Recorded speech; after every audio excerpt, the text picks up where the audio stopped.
and leader. Without making any further delay, I invite Sir to the dais so that he could enlighten us with his revered thoughts and indispensable wisdom. Sir, please take the stage.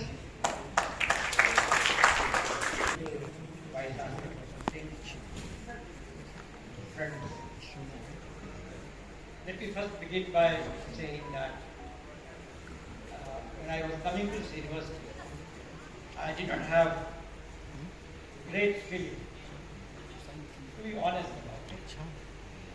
Just because I have been witnessing different universities in different parts of Bihar, and as a scholar from Bihar, I always feel that it's something that we lack. But to my great surprise, and I'm really so happy about it, that when I came to this university, I found the university is full of energy. Building does not matter, professors don't matter, students don't matter. I think what really matters is the energy that is moving around. Energy is not created by individuals. I'm sure it is created by group, as I always consider knowledge as a collective project. I was told by many friends that we have a very dynamic Vice Chancellor who has created this energy around. I'm sure he must have done it. I could witness the energy in the Department of Political Science created by a dear friend of mine, Dr. Yadav. Flowers and the plants in the pot were telling the story that there is an energy around. Flowers and plants are animals like plants also have consciousness, and that consciousness blooms when you are looking at them with love and affection. I had a chance to, Honorable Vice Chancellor, I had a chance to talk to many of your students, many of them, and I make it a point to talk to the students about their research. And I must tell you that wonderful work is being done here. I have requested them to be in touch with us. Not that we have great knowledge, but that we can definitely exchange knowledge and help each other in growth. Vijay is a dear friend of mine, was also a student of mine at some stage. I hope you don't mind saying this. And we were sitting outside the classroom much more than inside the classroom, if you remember that. That's the energy that moves around. So this university at this moment, I must say, is full of energy, and this is a new thing to me. I think this is a revival of intellectual tradition that Bihar has and will have. We have great intellectual tradition. I think when we say that India is the mother of democracy, in fact, we can add one more line that Bihar is actually the mother of that democracy. Vaishali, imagine a space 10 kilometers, 10 kilometers के radius में, you have Mahavir, you have Mahatma Buddha, you have Ajit Kesh Kambal at the same time and debating and discussing. So it's a great tradition. I do work on intellectual traditions, and particularly intellectual tradition in Bihar, Mithila region, and also Vaishali. I think this is a great place. And no wonder why a person like Jayaprakash Narayan was born in Bihar. As you know, we are individuals, we claim that we know something, but that knowledge is not ours. We acquire from the collective consciousness. And Jayaprakash Narayan's democratic consciousness, I see, had a root in Bihar's history. I will come to that by talking about it more. Let me first suggest, and ये खास करके मैं छात्रों के लिए बात करना चाहता हूँ कि जयप्रकाश नारायण को कैसे पढ़ें, कैसे समझें। बहुत तरह की बातें उनके बारे में होती हैं। मैं देखता हूँ बहुत से लोग हैं जो जयप्रकाश नारायण को बहुत शिकायत करते हैं। कहते हैं जयप्रकाश नारायण के चलते, उनके आंदोलन के चलते बिहार की शिक्षा व्यवस्था बर्बाद हो गई। ये बजाते कहने और लिखने वाले लोग ऐसे भी हैं, उन्होंने छात्रों को आंदोलन में लगाया और उसके चलते यूनिवर्सिटी से भी दोबारा ट्रैक पर नहीं आता। कुछ लोग जयप्रकाश नारायण के व्यक्तित्व के बारे में बहुत बातें करते हैं, कुछ लोग उनकी और तरह की बातें करते हैं कि उनका हिस्ट्री में क्या रोल रहा है। मुझे लगता है कि हमें जयप्रकाश नारायण को पढ़ने के लिए उनसे एंगेज करना पड़ेगा, उनसे संवाद करना पड़ेगा। जब हम किसी संवाद करते हैं, जब किसी चिंतक से हम संवाद करते हैं तो क्या करते हैं? संवाद करते हैं तो हम उनसे उनकी शिकायत भी करते हैं, उनसे पूछते भी हैं कि आप बताइए हमें क्या करना चाहिए, आज की परिस्थिति में हमें क्या करने की जरूरत है। ये संवाद की जो प्रक्रिया है, इस प्रक्रिया को खोलने की जरूरत है, जो हमारे फिलोसोफर्स थे, जिनको मैं कहता हूं कि फिलोसोफर्स ऑफ लिबरेशन, मुक्ति के चिंतक, मुक्तिकामी चिंतक। और ये मुक्तिकामी चिंतन केवल यदि वो बिहार के थे तो बिहार के लिए नहीं करते थे, पूरी मानवता के लिए करते थे। जैसे गांधी करते थे, भारत के लिए नहीं करते थे, पूरी मानवता के लिए करते थे, जैसे टैगोर करते थे। ये उस लेवल के चिंतक थे जिनका चिंतन पूरी मानवता के लिए। तो पहली बात यह है कि उनसे हमें एंगेज करना चाहिए, उनसे हमें संवाद करना चाहिए। दूसरी बात यह है कि हमें एक कॉग्निटिव रीडिंग करनी चाहिए। कॉग्निटिव रीडिंग क्या होता है? गांधी टॉल्स्टॉय को पढ़ते थे, तो टॉल्स्टॉय को पढ़ने में वो ऐसा नहीं कि टॉल्स्टॉय के बहुत बड़े मास्टर थे, ऐसा नहीं कि टॉल्स्टॉय के द्वारा लिखी गई हर बात उन्होंने पढ़ लिया। बात सिर्फ इतनी थी कि टॉल्स्टॉय जैसे सोचते थे, गांधी वैसे सोचते थे। तो जयप्रकाश नारायण जैसे सोचते थे, हमें वैसे सोचने की जरूरत है। जो कुछ उन्होंने लिखा है वो महत्वपूर्ण है, लेकिन वो तो उस समय के लिखा था, समय अभी बहुत बदला है। अब हम जयप्रकाश नारायण से संवाद करना चाहते हैं तो कैसे करें? तो इसके लिए हमें जरूरी है कि हम उनके साथ उनके सोचने के तरीके को समझें और सोचने के तरीके को अपनाएं। तीसरी बात है जयप्रकाश नारायण के बारे में एक बात और मैं कहूँ, और वो हमारे बुद्धिजीवियों के बहुत जरूरी है। एक ट्रेडिशन है, जयप्रकाश एक व्यक्ति नहीं है, एक ट्रेडिशन है। जिस ट्रेडिशन से भारत का बुद्धिजीवी आता है, वो ट्रेडिशन क्या है? वो ट्रेडिशन है विदुर का, वो ट्रेडिशन है कौटिल्य का, वो ट्रेडिशन है गांधी का, और उसी सिलसिले में जयप्रकाश नारायण। विदुर का क्या ट्रेडिशन? आपको महाभारत याद होगा, द्रौपदी का चिरहरण हो रहा है, सब लोग नियमों से बंधे हैं, सब बड़े बड़े विद्वान वहां बैठे हैं, गुरु द्रोणाचार्य है, कृपाचार्य है, भीष्म पितामह हैं, सब लोग बैठे हैं, युधिष्ठिर बैठे हैं। लेकिन एक व्यक्ति जिसने विरोध किया वो कौन था? वो विदुर। और इसीलिए विदुर की खास जगह क्या थी वहां पर? विदुर एक नीतिकार। नीति और नियम में फंडामेंटल डिफरेंस होता है। नीतियां यूनिवर्सल होती हैं, जैसे फिजिक्स के प्रिंसिपल्स यूनिवर्सल हैं, वैसे नीतियां यूनिवर्सल हैं। उन नीतियों के आधार पर नियम बनाए जाते हैं। तो विदुर कहते हैं कि तुम्हारा नियम ही गलत है, क्योंकि जिस नीति के आधार पर बनाया गया नियम है उस नीति से मेल नहीं खा रहा। मुझे लगता है कि जो राजनीतिज्ञ हैं, जो जुडिशियरी है, ये नियम बनाने वाले हैं, लेकिन बुद्धिजीवी नीतिज्ञ हैं, वो नीति बनाने वाले हैं। जयप्रकाश नारायण नीतिज्ञ हैं, वो नीति बनाते हैं। गांधी नीति बनाते हैं, वो राजनीति नियम बनाने की राजनीति नहीं करते हैं, बल्कि नीति बनाने की राजनीति करते हैं। और ये मुझे लगता है, यही इसे ही मैं ज्ञान की राजनीति। हम सब लोग राजनीतिज्ञ हैं, लेकिन हमारी राजनीति किस चीज की है? हमारी ज्ञान की राजनीति है, क्योंकि हम नीति का निर्माण करने की बात करते हैं।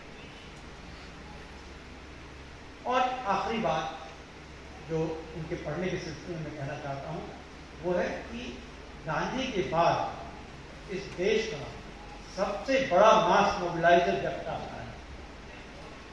कैसे उन्होंने मोबिलाइज किया, किस तरह से लोगों के साथ जुड़ गए, ये बात मुझे बहुत आश्चर्यजनक लगती है गांधी के बारे में खास तौर पे, कि जो लोग गांधी से मिले भी नहीं, 1000 मील दूर बैठे उनसे, कभी देखा नहीं उनको, वो भी गांधी की तरफ बनने की कोशिश करते। मैं जो क्लोनिंग कहता हूँ कि गांधी क्लोनिंग कैसे करते थे अपने, कैसे लोग फॉलो करते थे। जो बात मनुष्य जी ने कहा वॉलंटरिज्म, आप इंसान को की जो एजेंसी है, जो उनको परिवर्तन लाने की जो एजेंसी है, वो उनको दे दे। गांधी कहते थे कि निर्णय तुम्हें लेना है, लेकिन निर्णय लेने के पहले सिर्फ एक ही बात सोच लो कि तुम्हारा किया हुआ काम समाज के आखिरी आदमी के हित में है या नहीं है, और कॉन्सेंस तुम्हारा है। जब ये तरीका काम करने का हो, मुझे लगता है वो एनर्जी जनरेट होता है। जो energy department of political science का है, वो इसी वॉलंटरिज्म का एनर्जी, यही जयप्रकाश जी की एनर्जी, यही उस आंदोलन की एनर्जी। मुझे याद है, मैं छोटा बच्चा था, सौभाग्य की बात है कि मैं मेरे शहर में जयप्रकाश जी का आगमन हुआ, और मैं स्कूल से भाग के, हम 10-12 बच्चे थे, क्लास 6-7 में हम लोग पढ़ते थे, भाग के वहाँ गए जयप्रकाश जी को सुनने। कुछ समझते ज़्यादा राजनीति हम लोग नहीं थे, लेकिन एक एनर्जी का संचार था। वहाँ से आकर हम लोगों ने जयप्रकाश जी के एक बाल सेना बनाई, हम लोगों ने स्कूल में, और विजोर शुरू किया स्कूल। ये वो एनर्जी था उनका, बहुत आराम से बोलते थे, बहुत जोर से कभी नहीं बोलते थे, बिल्कुल आराम से बोलते थे, धीरे धीरे बोलते थे। उस समय बीमार भी हो गए थे, बहुत धीरे धीरे बोलते, लेकिन उस बोलने में एक विश्लेषण था, और वो विश्लेषण इंसान के आंतरिक शक्ति को जगाने का विषय। मुझे लगता है यदि आप जयप्रकाश जी के बारे में समझना चाहते हैं, उनसे सीखना चाहते हैं, उनके संवाद को आगे बढ़ाना चाहते हैं, तो इस तरह से जयप्रकाश जी को समझने की जरूरत है। दूसरी बात, इमरजेंसी में क्या हुआ, क्या था इमरजेंसी, और क्यों इमरजेंसी के खिलाफ जो आंदोलन हुआ वो इतना महत्वपूर्ण है भारतीय राजनीतिक चिंतन के लिए, और भारतीय पॉलिटिकल डिस्कोर्स जो इंडिया में हुआ है उसके लिए इमरजेंसी, एंटी इमरजेंसी मूवमेंट क्यों जरूरी है, और क्या इम्पैक्ट है। इमरजेंसी में, इमरजेंसी के पहले की जो स्थिति बनी थी वो क्या था, ऑनरेबल वाइस चांसलर इससे बेहतर इसको जानते हैं कि एक इकोनॉमिक परिवर्तन जो 1947 में शुरू हुआ, जो फ्रीडम के बाद हमारे यहाँ शुरू हुआ, उसका एक दौर उस समय तक आते आते खत्म हो रहा था। 1968-69 के आसपास हमारी इकोनॉमी में भारी परिवर्तन हुआ, और उस डेमोक्रेटाइज्ड इकोनॉमी जो हमारा बना फ्रीडम के बाद, उससे एक नया वर्ग पैदा, जिसे इन परस्यूट ऑफ लक्ष्मी जो किताब है रुडॉल्फ की, वो कहते हैं कि बुलक कार्ट कैपिटलिज्म, यानी कि मेहनतकश लोग एक जोड़ी बैल और एक बैलगाड़ी लेके खेत में काम करके संपत्ति अर्जन कर सकते थे। उनके एस्पिरेशंस बढ़ रहे। ये बढ़ता हुआ एस्पिरेशन एक तरफ था, और दूसरी तरफ जो हिंदुस्तान का एलीट था, जो पहले से सत्ता पे कब्जा करके बैठा था, वो सत्ता छोड़ने को तैयार था। एक जबरदस्त क्राइसिस का मोमेंट हुआ है कि मासेस खड़ी है सत्ता में भागीदारी के लिए, और एलीट सत्ता में भागीदारी का देने को तैयार है। और इसीलिए जयप्रकाश जी का नारा जो उन्होंने दोहराया था उस समय दिनकर जी की पंक्तियों को, कि सिंहासन खाली करो जनता आती है, कि जनता का आगमन था राजनीतिक डोमेन में, जिसे योगेंद्र यादव कहते हैं सेकेंड डेमोक्रेटिक अपसर्ज।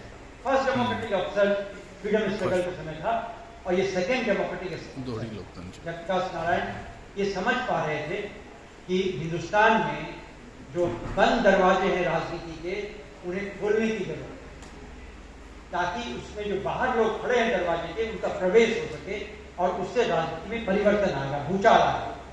और इसीलिए उस लोग क्रांति करते। उस भूचाल को न केवल वो समझ पा रहे थे, बल्कि जयप्रकाश जी उस भूचाल को दिशा देने में सक्षम। जिन लोगों ने इसका अध्ययन किया है वो देखेंगे कि जयप्रकाश जी के आने के पहले पूरा केओस था, आंदोलन था, लोग जगह जगह आंदोलन थे, गुजरात के छात्र आंदोलन कर रहे थे, बिहार में आंदोलन कर रहे थे, लेकिन कोई दिशा नहीं। उस दिशा देने के लिए एक व्यक्ति की जरूरत है। और कौन वैसा व्यक्ति हो सकता है? भारतीय मानस में विदुर, पटेल और गांधी जैसे लोगों की स्थापित मान्यता है। यदि आप वैसे दिखते भी हैं तो लोग आप पर विश्वास करते हैं, ट्रस्ट करते हैं। कभी कभी ट्रस्ट में धोखा भी खा जाते हैं। अभी केजरीवाल जी के आंदोलन में अन्ना हजारे को लाया गया, लोगों का ट्रस्ट बना, बात उतनी बनी नहीं। लेकिन लोगों का विश्वास जगता है कि आदमी गांधी जैसा दिखता है, विदुर जैसा दिखता है। और जयप्रकाश जी दिखते नहीं थे, बल्कि वैसे थे। उस महत्वपूर्ण आंदोलन के आखिरी कड़ी थे जयप्रकाश। मैं उनके ऐतिहासिक कार्यों में नहीं जाऊँगा, आप देख सकते हैं समाजवादी आंदोलन में उन्होंने क्या किया, कांग्रेस के अंदर उन्होंने नया ग्रुप बनाया, मार्क्सवाद पढ़ते आए, परिवर्तन किया, चिंतन किया नए तरीके से। मैं सिर्फ इमरजेंसी और उसके बाद के समय को समझने की कोशिश कर रहा हूँ कि जयप्रकाश ने क्या समझा और उसके विरोध के बाद क्या हुआ। तो एक तो उन्होंने परिवर्तन के लिए आगाज किया, परिवर्तन करो, परिवर्तन जरूरी है। लेकिन साथ में उन्होंने सिर्फ ये नहीं कहा कि सत्ता परिवर्तन करो, सत्ता परिवर्तन कोई आंदोलन नहीं। उन्होंने क्या कहा कि संपूर्ण क्रांति अब नारा है, भावी इतिहास हमारा। संपूर्ण क्रांति क्या, इस तरह की क्रांति की बात होता है, ये समझना बहुत जरूरी है, क्योंकि इसी समझ में आज की परिस्थितियों की समझ भी शामिल है।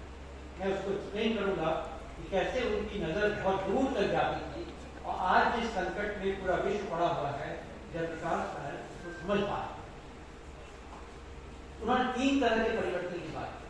सामाजिक स्तर के परिवर्तन की बात कि आप जाति से बाहर निकलो, धार्मिक संकीर्णता से बाहर निकलो। क्यों? क्योंकि आप यदि उससे नहीं निकलोगे तो आपकी राजनीति उसमें फंस जाएगी, और यदि उसमें राजनीति फंस गई तो जो लोग आपको सत्ता में प्रवेश नहीं करने दे रहे हैं उनकी चल पड़े। मैं अभी बताऊंगा कैसे। दूसरी बात उन्होंने कही, आर्थिक परिवर्तन करो। आर्थिक परिवर्तन क्या करो कि कोऑपरेटिव सिस्टम लागू करो। ओनरशिप ऑफ प्रॉपर्टी जो है, जो पूंजीवाद की मुख्य मान्यता है, उसे खत्म करो। बार बार लोग कहते थे कि हमें इंडस्ट्री तो चाहिए, लेकिन हमें ऐसा इंडस्ट्री नहीं चाहिए जिसमें एक व्यक्ति कब्जा कर ले पूरे हिंदुस्तान के सारे रिसोर्सेज को उस इंडस्ट्री के द्वारा खरीद लिया जाए। ऐसा इंडस्ट्री नहीं चाहिए। इंडस्ट्री चाहिए जो लोग उसको मैनेज करें, पीपल्स मैनेजमेंट चाहिए। तीसरी बात उन्होंने कही कि राजनीति कैसा होना चाहिए, तो पार्टीलेस डेमोक्रेसी होनी चाहिए। मैं तीनों बात बताऊंगा कि कैसे महत्वपूर्ण बात आज की तारीख में पार्टीलेस डेमोक्रेसी में। कभी कभी लगता था मुझे भी पार्टीलेस डेमोक्रेसी तो संभव ही नहीं है। मैंने खूब अध्ययन किया, इस समय में बहुत एडवोकेसी करता था कि पार्टीलेस डेमोक्रेसी होनी चाहिए। अभी भी मुझे लगता है कि पार्टीलेस डेमोक्रेसी एक ऐसा मॉडल है जिस पर समझने सोचने की जरूरत है, क्योंकि पार्टियां अभी कॉर्पोरेट हाउसेस बन गई। मैं इस बात करूंगा अभी क्या हुआ है। ये 3 परिवर्तन की बात होनी थी। मुझे लगता है आज की दुनिया में, केवल भारत में नहीं पूरी दुनिया में, इस 3 तरह के परिवर्तन की बात दोबारा की जाने की जरूरत है। और इसीलिए जयप्रकाश नारायण दुनिया भर में महत्व क्यों है। आज की परिस्थिति क्या है, थोड़ा सा समय उसमें लूंगा कि आज की परिस्थिति क्या है, और वाइस चांसलर महोदय डेफिनेटली मुझे उससे करेक्ट करेंगे। मेरा एक छोटा सा आर्टिकल कभी मौका मिले तो आप पढ़ें उसको। इस capitalism facing a philosophical crisis. मेरा ऐसा मानना है कि पूंजीवाद की जब शुरुआत हुई तो शुरुआत इस बात से हुई थी, जो पोलिटिकल साइंस के स्टूडेंट्स लोग जानते हैं, लॉक ने एक थियरी ऑफ प्रॉपर्टी दिया था, एडम स्मिथ ने दिया था। तो उन्होंने क्या कहा था, एडम स्मिथ ने कहा था, एडम स्मिथ के आने के ठीक पहले एक कविता छपी, बहुत लंबी कविता है, और कविता का मूल तत्व ये था कि ग्रीड इज गुड, लालच अच्छी चीज। और यही फिलॉसफी जो था वो पूंजीवाद के मूल में, कि आप ये लालच करेंगे तो मेहनत करेंगे, लालच नहीं करेंगे तो कोई मेहनत नहीं करेंगे। तो आपके अंदर के लालच को ऐसे जगाया जाए कि आप बिस्तर छोड़ के सवेरे 4 बजे उठ के मेहनत करने में लग जाए, ताकि आप पैसे कमाएं, उससे अपना लालच को पूरा करें। तो लालच अच्छी चीज है। ये एडम स्मिथ ने उसके बाद जो किताब लिखी, वेल्थ ऑफ नेशन या इमोशन की जो किताब है, तो दोनों किताब में उन्होंने इस बात को बार बार हाईलाइट किया, और ये काम भी किया। उस बहुत प्रोडक्शन हुआ, कई चीजें हुई उस टाइम में जो असंभव थी मानव जाति के लिए। लेकिन धीरे धीरे आप देखेंगे कि पूंजीवाद के विकास के क्रम में एक और तत्व था जो गायब होता था। दूसरा तत्व क्या था कि लालच तो हो, लेकिन जो संपत्ति का अर्जन होगा वो आम लोगों के काम में आए। कहा गया कि जो संपत्ति हम करेंगे तो कॉमन गुड कहा गया, कॉमन गुड। प्रॉपर्टी का विस्तार तो होगा, लेकिन वो प्रॉपर्टी जो है वो कॉमन गुड में काम आए, लोगों के काम आए। हमारे पास ज़्यादा रिसोर्सेज हैं।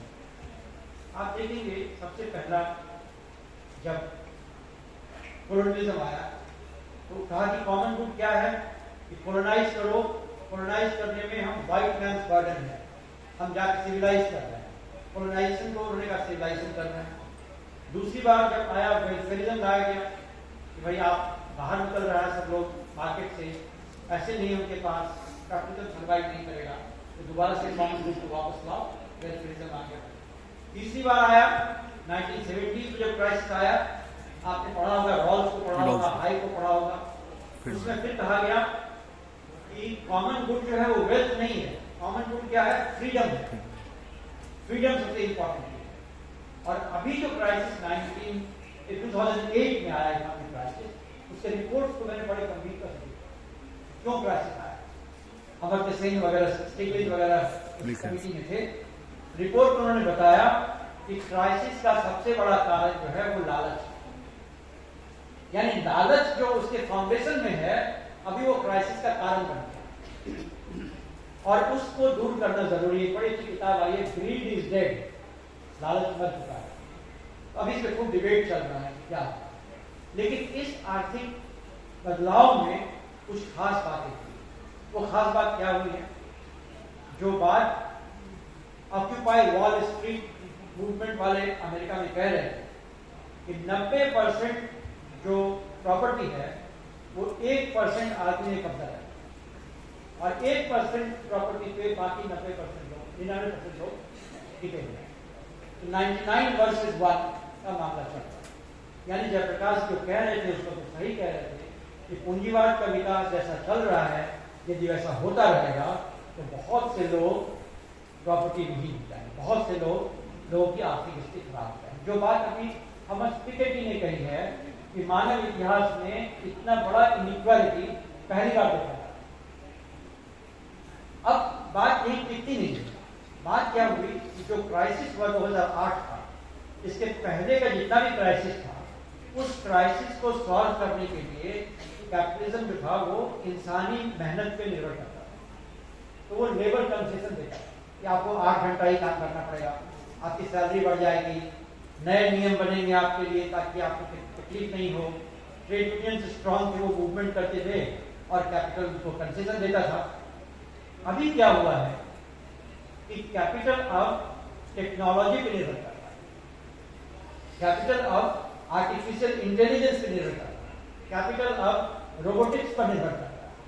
नतीजा ये हुआ है कि अब जो हालात बन रही है उसके हिसाब से बहुत से लोग ऐसा कह रहे हैं कि अगले 20-25 साल में अमेरिका जैसे देश में भी 70% तक अनएम्प्लॉयमेंट और उसकी भला करने में ठीक है। भारत को तो अब छोड़ ही, अमेरिका क्या कर रहा है इस एम्प्लॉयमेंट से बचने के लिए? अमेरिका या फर्स्ट वर्ल्ड कंट्रीज अपना सारा इन्वेस्टमेंट आर्म्स इंडस्ट्री में करता है। आर्म्स इंडस्ट्री का फायदा ये है उसका मार्जिन ऑफ प्रॉफिट बहुत बड़ा है और आर्म्स इंडस्ट्री में इन्वेस्टमेंट करने के कारण दुनिया में कहीं न कहीं वॉर चल रहा है। मैं एक बार टीवी देख रहा था, एक आर्म्स इंडस्ट्रियलिस्ट का, वो पूछ रहा था भाई आपको कोल्ड वॉर खत्म हो गया, अब आपका क्या होगा, आपके आर्म्स का क्या होगा, इतना प्रोडक्शन आपने किया है। तो उसने कहा हमें बहुत उम्मीद है कि भारत के आसपास जो पाकिस्तान और आसपास के देश, यहाँ कुछ वॉर छिड़ेगा, यहाँ कुछ खपत होगा, यहाँ नहीं होगा कि यूक्रेन और रशिया के बीच में कुछ होगा। जो आर्म्स प्रोड्यूसर है वो उम्मीद करते हैं कि वॉर हो जाए ताकि उनकी इकोनॉमी बची रहे। अमेरिकन इकोनॉमी वॉर इकोनॉमी है और ये वॉर आसानी से आप आसान मत समझिए कि गुस्सा में वॉर हो गया। वॉर पूरी इकोनॉमिक डिजाइन का पार्ट है। तो वो तो अपना एम्प्लॉयमेंट फिर भी बना लेंगे या एम्प्लॉयमेंट नहीं बना पाएंगे तो वो मिनिमम इनकम गारंटी दे देंगे। लेकिन हमारे जैसे देश का क्या होगा? हमारे देश में भी आर्म्स के प्रति लगाव बढ़ेगा। हमारी सरकार जिसकी भी हो वो आर्म्स क्या तो प्रोड्यूस करेगी या आर्म्स खरीदेगी। यदि सरकारें आर्म्स खरीदेगी और आर्म्स प्रोड्यूस करेगी तो पैसे कहाँ से आएंगे?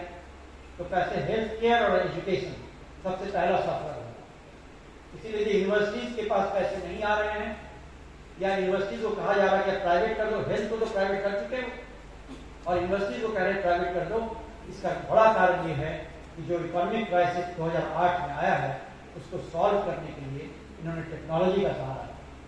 अब हमारे लेबर की कोई जरूरत नहीं। नतीजा है कि आने वाला समय काफी कठिन हो सकता है और इस कठिन समय में हमें दोबारा जयप्रकाश जी के पास लौटने की जरूरत है। और एक बात मैं कहूँ, ये जो इकोनॉमिक परिस्थिति बन रही है, इसके चलते राज्य का स्वरूप क्या है, आज के राज्य का स्वरूप क्या है? मैं कहता हूँ हमारा राज्य टेक्नो अथॉरिटेरियन राज्य, केवल अथॉरिटेरियन नहीं है, टेक्नो अथॉरिटेरियन राज्य।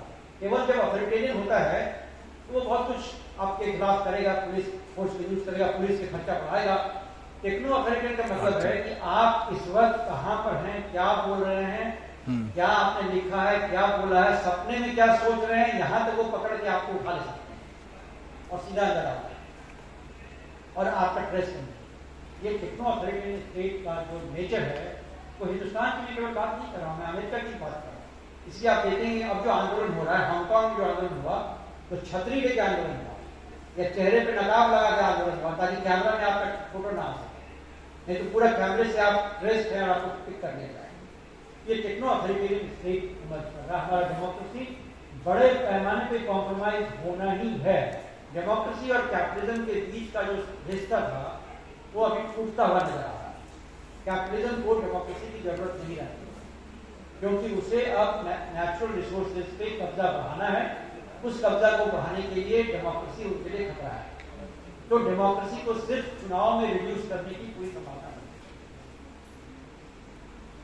यदि ये सब बात सही है तो हमें वापस लौट के बड़ा अच्छा एक नॉवेल है पुरुषोत्तम अग्रवाल जी का, नाको हस, जरूर पढ़िए उसको।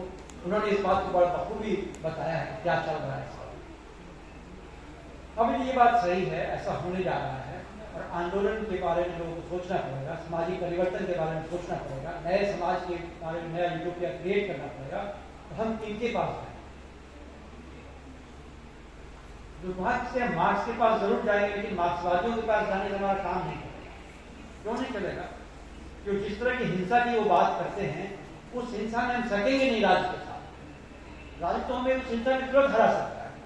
तो हमें जाना पड़ेगा वापस गांधी और जयप्रकाश जैसे लोगों के पास, और जयप्रकाश जी के पास खास तौर पे जो बोले बाद का समय हमने देखा। जो बात वो इकोनॉमी में कहते हैं कि आप कोऑपरेटिव मूवमेंट कीजिए, संपत्ति को किसी व्यक्ति के हाथ में मत जाने दीजिए, इंडस्ट्री जरूर हमें चाहिए लेकिन इंडस्ट्री में कॉपरेशन चाहिए, कॉपरेटिव कंट्रोल। ये सुनने में बड़ा यूटोपिया लगता है। बिहार में तो खास करके यूटोपिया लगता है, यहाँ मुझे लगता है कॉपरेशन बहुत मुश्किल है। मैं अक्सर कहता हूँ कि ये 3 गुजराती हैं, उनके पास 10-10 लाख रुपया है तो 30 लाख जमा कर दे और 3 करोड़ उनको लोन मिल जाएगा। बिहार में यदि 30 लाख की 10-10 लाख रुपया है तो कभी आपस में मिला नहीं सकते, वो कॉपरेशन कर नहीं पाता। ये कुछ क्राइसिस है हमारा। लेकिन एक बड़ा अच्छा एक्सपेरिमेंट, 2 एक्सपेरिमेंट जिसका मैं जिक्र कर रहा हूँ। एक मॉन्ट्रेगॉन एक्सपेरिमेंट है जो स्पेन, आप यूट्यूब पे टाइप करेंगे तो आपको मिल जाएगा। मॉन्ट्रेगॉन एक्सपेरिमेंट स्पेन के उस इलाके में हुआ जो इलाका पूरी तरह से बैकवर्ड था, जहां से क्रिमिनल लोग जाकर रहते हैं। जब क्रिमिनल लोगों को भागना होता तो वहां जा सकते हैं। वहां पर आज की तारीख में 1 लाख लोगों का एक पॉपुलेशन और वो इंडस्ट्री है और पूरे कोविड के दरमियान भी उनके इंडस्ट्री में कोई फर्क नहीं आया, उनके प्रोडक्शन में कोई फर्क नहीं आया। बहुत ही नीट एंड क्लीन स्पेस है। एक बड़ी खासियत वहां की क्या है कि हाईएस्ट और लोएस्ट इनकम के बीच का डिफरेंस बहुत था क्योंकि कोऑपरेटिव है। और हर डिसीजन लोग साथ लेते हैं। मैं ज्यादा इसके बारे नहीं बताऊंगा, सिर्फ इतना बताऊंगा कि ऐसा संभव है जो बात जयप्रकाश उस वक्त कह रहे थे वो अभी संभव ही नहीं है, बल्कि प्रैक्टिकल हम देख रहे हैं और पूरी दुनिया के लोग अब मॉन्ट्रेगॉन की तरफ देख रहे हैं। बड़ी सारी किताबें अभी लिखी जा रही है, मार्क्सवादी और समाजवादी सब लोग एक्सपेरिमेंटल किताबें लिखते हैं। वो एक मुझे लगता है जयप्रकाश की बात और वहाँ उनसे संवाद की। दूसरा एक्सपेरिमेंट मैं देना चाहता हूँ झारखंड में, हमारे बगल में। जो लोग झारखंड कभी जाते हो तो जरूर देखें। एक जगह है बरवाडी, वहां पर एक PR मिश्रा गांधी, उन्होंने एक्सपेरिमेंट किया था। ट्राइबल्स की जमीन को एक साथ मिला के कोऑपरेटिव बनाया।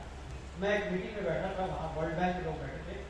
वो लोग उन्होंने तो फंड किया था थोड़ा, तो वो कह रहे थे वर्ल्ड बैंक वाले कि आप इतना अमरूद पैदा करते हो तो मार्केट क्यों नहीं ले जाते, और इतना दूध आपको होता है तो दूध क्यों नहीं बाजार ले जाते। तो पीआर मिश्रा कहते थे कि मैं खाने वाली चीज़ों को बेचना नहीं चाहता, आपसे मैंने लोन लिया है, मैं आपको वापस कर रहा हूँ, आप पैसे ले जाओ। क्योंकि उन्होंने बहुत ज़बरदस्त प्लांटेशन किया था और 3 साल में उन्होंने 2 करोड़ रुपये वापस किया। और उन्होंने कहा कि दूध जब बहुत नाराज हो गए हो तो उन्होंने कहा दूध मेरी से हम अमरूद का पेड़ सींचेंगे और अमरूद हमारी गैया करेंगे, यही सब। और उस जमाने में मैं जब गया था वहाँ पे, उस जमाने में वहाँ पे 25 ट्राइबल गांव को जहाँ बहुत सूखा पड़ा हुआ था, वो दूध और अमरूद सप्लाई फ्री में सप्लाई। उस प्रयोग को जरूर आप लोग पढ़ें। मैंने उनसे बहुत रिक्वेस्ट किया था कि आप मिथिला के क्षेत्र में आए और बताएं इस प्रयोग कैसे करें। उन्होंने कहा वहाँ थोड़ा मुश्किल है करना, क्योंकि वहाँ जातिवादी संरचनाएं बहुत मजबूत हैं, आदिवासियों में। ये प्रयोग जो जयप्रकाश जी उसको कर, जयप्रकाश जी के बहुत सारे चेलों में बहुत सारे ऐसे बड़े बड़े प्रयोग मैंने कई जगह देखा है ऐसे प्रयोग। एक मुझे याद है, मैं पलामू में था, वो एनजीओ चला रहा था, जयप्रकाश कुंडल का आदमी था, और डिस्ट्रिक्ट मजिस्ट्रेट दिल्ली का था, तो मेरी दोस्ती थी।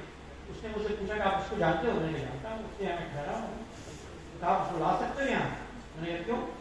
हाँ, उसको मैंने चेक किया था 15 लाख रुपए का, वो चेक मुझे लौटाया। मैंने उस दोस्त से पूछा चेक क्यों लौटाया? तो डिस्ट्रिक्ट मजिस्ट्रेट ने चेक दे दिया, और चेक देने के बाद उसे ऐसा लगने लगा कि मैं चोर हूँ, मैं पैसे लगा नहीं करूँगा, मुझे पैसे चाहिए नहीं, मुझे मैं जनता के साथ मिलेगा। तो जयप्रकाश आंदोलन के निकले हुए बड़े सारे लोग, कोई ये आपके यहाँ शोध कर रहा है, सिर्फ इस बात पे शोध कर रहा है कि जयप्रकाश आंदोलन से निकले हुए जो लोग हैं वो कहाँ हैं और किस तरह से अपने प्रिंसिपल्स को फॉलो करते हैं। मैं बहुत से लोगों को जानता हूँ जो उस आंदोलन से निकले हुए और छोटी छोटी जगहों पर बहुत तरह का काम किया, बहुत तरह का काम। ये उनके इकोनॉमिक रिफॉर्म का जो मॉडल था, उस मॉडल को दोबारा से समझने और देखने का समय है, और दुनिया भर के लिए देखने का समय। यदि हम ना देख पाए उसको, तो संभव है कि पूरी दुनिया में कुछ पूंजीपतियों का कंट्रोल, और यदि पूंजीपतियों का कंट्रोल हो जाएगा तो हमारी जो जमीनें हैं वो भी वो खरीद लेंगे, तो ले लेंगे, छीन लेंगे। और मैं अभी कहना नहीं चाहता हूँ, लेकिन आप एग्जाम्पल्स देख सकते हैं कि गांव का गांव ये लोग ले रहे। दूसरी बात है जो पॉलिटिकल पार्टी की बात है, उन्होंने कहा नॉन पार्टी डेमोक्रेसी। मुझे भी मुश्किल लगता था, लेकिन मुझे फिर ये लगता है कि पॉलिटिकल पार्टीज का आज क्या रोल है, क्या कर रही है। मिनिस्टर जी मुझे ठीक करेंगे यदि मैं गलत हूं, तो मुझे लगता है कि सारी पॉलिटिकल पार्टियां कॉर्पोरेट हाउस की तरह बिहेव करती हैं। They have become corporate house. उनका एक सीईओ होता है, अब पॉलिटिकल लीडर नहीं होता, उनका एक सीईओ होता है, और सीईओ उसके बाद दूसरा उसके फैमिली का मेंबर पिकअप करेगा एक आदमी के बाद। और अभी ब्रांडिंग कंपनियों को अपॉइंट किया जाता है उस सीईओ को सपोर्ट करें। ब्रांडिंग कंपनियां ये तय करती हैं कि हमारा पॉलिटिकल लीडर किस तरह का ड्रेस करे। ये सभी पार्टी की बात है, लेफ्ट पार्टी को छोड़ो, सारी पार्टियों के अंदर एक एडवाइजरी टीम बनाई गई है। मैं तो आश्चर्यचकित हुआ, मैं जब फील्ड वर्क कर रहा था, कि अब जो जिस कमरे में बैठ के आप तय करते हैं कि हमारा स्ट्रैटेजी क्या होगा, उसका नाम क्या रहता है? उसको वॉर रूम कहते हैं। ये डेमोक्रेसी है, इसमें वॉर रूम की क्या जरूरत है भाई? वो वॉर रूम यानी वॉर में आप क्या करते हैं? Everything is fair and love and war, यानी पूरा अनएथिकल एक्टिविटीज जो है वहां पे कंडक्ट करते हैं। और बहुत लाइक कॉर्पोरेट हाउस इलेक्शंस में बहुत करीब से देखा। मैं दो बातें उसके बारे में कहना चाहूंगा, जयप्रकाश क्लोज नहीं। एक चुनाव मैंने देखा बहुत करीब से, उसमें बड़ी अजीब बात। एक महिला जीती जो बिल्कुल मिडिल क्लास की महिला थी, मिडिल एज की महिला थी, कोई पैसा उसके पास नहीं था, इंडिपेंडेंट खड़ी। और जब मैं जनता से पूछता था कि किसको वोट करोगे, तो सब लोग उसकी बात बताते उसको वोट करोगे। और मैं हम लोग तरह तरह की जगह पे गए बात करने के लिए, साड़ी जो बिकता है वहां से लेके, चाय की दुकान से लेके बड़ी दुकानों तक सब जगह बात करते हैं। उसमें एक शब्द बड़ा महत्वपूर्ण था। लोग कहते थे उसको इसलिए वोट करेंगे उसके साथ अन्याय होगा, यानी हमारी जनता के पास न्याय की एक समझ है और जयप्रकाश प्रॉब्ली न्याय की इसी समझ को पकड़ पाए और इसीलिए वो कहते थे कि न्याय की समझ है, उसके आधार पे आपको जनतांत्रिक संगठनों को बनाना और डिसेंट्रलाइज करना। ये जो पॉलिटिकल पार्टीज का स्वरूप अभी उभरा है, जयप्रकाश की समय इतना नहीं, लेकिन जयप्रकाश समझ पा रहे थे कि आने वाले टाइम में ये पॉलिटिकल पार्टीज कॉर्पोरेट हाउसेस की तरह बिहेव करेंगी। इसीलिए डेमोक्रेटिक डिसेंट्रलाइजेशन जरूरी है। डेमोक्रेटिक डिसेंट्रलाइजेशन स्वरूप क्या होगा, इस पर विकास करना, क्योंकि जो रूलिंग क्लास है इंडिया का, जो प्रॉपर्टी क्लास है, वो क्या करता है कि जो जनता की भाषा है उसी भाषा में नया मीनिंग डाल देता है और आपको परोस देता है। जैसे पंचायती राज है, मुझे लगता है पंचायती राज के बारे में हमारे दोस्त हैं, वर्ल्ड बैंक में काम करते थे, वो लिखते हैं, पहला सेंटेंस है कि रूसों का सपना साकार हो गया पंचायती।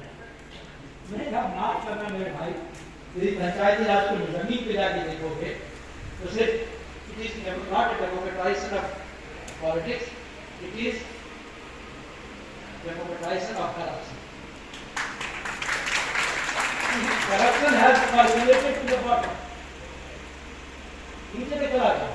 हर आदमी के अंदर करप्शन का एलिमेंट घुस गया। आपने ईमानदारी की बात वहां करोगे तो आप ही बाहर। ये जो डिसेंट्रलाइजेशन का मॉडल है, जयप्रकाश जी कह रहे थे बाबा तो कैसे लाया जाए, और इसीलिए जयप्रकाश जी के पॉलिटिक्स में एक महत्वपूर्ण चीज है वो एथिक्स, मोरालिटी, पॉलिटिकल मोरालिटी, जिसके लिए वो स्टैंड भी करते थे, खुद भी स्टैंड करते थे पॉलिटिकल मोरालिटी के लिए, और वो लोग कहते भी थे कि पॉलिटिकल मोरालिटी बहुत जरूरी है।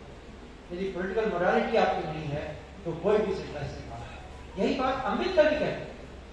जब अम्बेडकर साहब ने कॉन्स्टिट्यूशन बना दिया, उनको लगता था कि कॉन्स्टिट्यूशन से ही सब कुछ हो सकता है, परिवर्तन हो सकता है। गांधी और अम्बेडकर का बड़ा डिबेट चलता था इस बात का, लेकिन बाद में उन्होंने कहा कि संविधान कितना भी अच्छा बना हो, इंसान अच्छा नहीं है, इसीलिए बुद्धिस्ट मोरालिटी को लाने की कोशिश करेंगे। बुद्धिज्म को लाओ, बुद्धिज्म का जो मोरालिटी है उसको समझने की कोशिश करें। जयप्रकाश जी का जो पॉलिटिकल फिलॉसफी है वो political philosophy Gandhian political philosophy की तरफ एथिक्स और मोरालिटी के साथ जुड़ा। राइट। ये बात मैं आपसे, मेरे एक छात्र ने भी काम किया है, हमारा एक पजल ये था कि गांधी सोशल और पॉलिटिकल को एक साथ लेके चलते। गांधी के चेलों ने क्या किया, नेहरू जी पॉलिटिकल लेके भाग गए और विनोबा जी सोशल लेके भाग गए, और दोनों की मुलाकात ही कभी नहीं। लेकिन जयप्रकाश जी अकेले आदमी जो उस पूरे इसमें जो सोशल और पॉलिटिकल को एक साथ लेके भागे, जिनके लिए विदुर या पटेल या गांधी जैसा होना जरूरी था कि हम राजनीति को बदल तो सकते हैं लेकिन उसमें जाकर हिस्सेदारी करने की जरूरत नहीं है, ताकि हमारे पास स्पीकिंग टू पावर का जो कैपेसिटी है वो होना चाहिए। इंटेलेक्चुअल कैपेसिटी हमारा है, that I can speak to power. जो शक्तिशाली आदमी है उसके सामने, उसके मुंह पे हम कह सकें कि तुम गलत हो, राइट, क्योंकि ये कहना बहुत जरूरी है कि तुम गलत हो। ये मुझे लगता है जो एथिक्स एंड पॉलिटिक्स कॉम्बिनेशन है जयप्रकाश जी का, ये जयप्रकाश जी को हम समझना चाहते हैं, उसको साफ लेकर चलते। मुझे नहीं मालूम है कि हम जिस परिस्थिति में आज फंसे हुए, जिसमें एक और खास बात मैं बता दूं कि जैसे जैसे टेक्नो अथॉरिटेरियन स्टेट बनेगा, पूंजी लोगों के हाथ में जमा होगा, वैसे वैसे एक नई बात, पुरानी बात नए फॉर्म में भी आएगी, वो है आइडेंटिटी पॉलिटिक्स। ये बहुत पुराना है, डिवाइड एंड रूल, ताकि राज सत्ता को आप चैलेंज नहीं कर सके, इसके चलते लोगों को अलग अलग टुकड़ों में बांटने की पूरी कोशिश की जाए। कभी वो जाति के नाम पे होगा, कभी वो धर्म के नाम पे होगा, कभी कुकी और मैतेई के नाम पे होगा। मैं अभी मणिपुर गया था, उन दोनों से बात करने की क्या प्रॉब्लम क्या है। प्रॉब्लम सिर्फ ये है कि फॉल्स आइडेंटिटी क्रिएट करके उनके बीच में डील कराने की जरूरत हो रही है उनको। क्यों? क्योंकि जो पहाड़ी इलाका है उसमें बहुत नेचुरल रिसोर्सेज है, उन नेचुरल रिसोर्स पे कैपिटल कब्जा करना चाहता है, तो तब तक नहीं कर सकता है जब तक कि वहाँ मिलिट्री नहीं चलाता है। अब इस युद्ध के बहाने वहाँ मिलिट्री चली गई है, अब वो नेचुरल रिसोर्सेज पे आराम से करता है।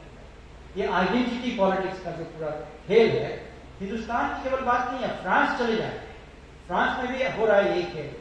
इंग्लैंड में यही खेल हो रहा है, अमेरिका में आपने ट्रम्प के समय देखा यही खेल हो रहा है। ये सब जगह ये नया खेल पुतिन ने शुरू किया, नए रूप में किया है। ये पहले भी था, लेकिन अब जो खेल हो रहा है ये कहीं ज्यादा विभत्स खेल होने वाला आने वाले समय में। उससे जयप्रकाश जी के साथ भी हम बात करें, संवाद करें, उनसे पूछें इस खेल से हम कैसे निकलेंगे। अब मुझे लगता है कि उनका जो मॉडल है पॉलिटिक्स का, उसके थ्रू इससे निकलना पॉसिबल। उनका जो मॉडल है इकोनॉमी का, जो संपूर्ण क्रांति का उसका मॉडल है, उसके थ्रू इस खेल से हम अपने आप को निकाल के वापस से मुक्ति में कन्वर्ट कर सकते हैं। ये यूटोपिया होता है, उसे हमें अपनाने की जरूरत है। बहुत बहुत धन्यवाद।